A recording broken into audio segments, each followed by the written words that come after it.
اپنے مسائل کے بارے میں ہر وقت سوچتے رہنا، اپنے مسائل کے بارے میں ہر وقت بولتے رہنا، یہ مسئلے کو بڑا اور مشکل کر دیتا ہے، اور دنیا میں ڈپریشن کی سب سے بڑی وجہ ہے سوچوں کو دہراتے رہتے ہیں، مسائل حل کی طرف آتے ہی نہیں ہیں۔ یاد رکھیں، جس طرح ہر انسان کی ایک اوقات ہوتی ہے نا، ہر پرابلم کی بھی ایک اوقات ہے، اس کو اوقات سے بڑا نہ کریں۔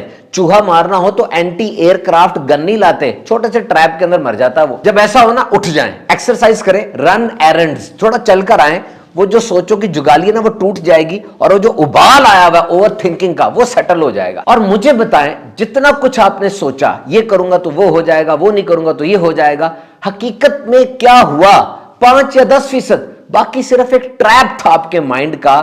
ایکچولی ریالٹی میں وہ کچھ نہیں ہوا، لیکن آپ ڈرتے رہے۔ تو تھوڑا پریکٹیکل ہو کر سوچیں، اور سوچوں کو اتنا سر پہ نہ چڑھائیں، ایکٹیو رہیں، اور زندگی کے اندر کچھ نہ کچھ نیا اور کچھ نہ کچھ کام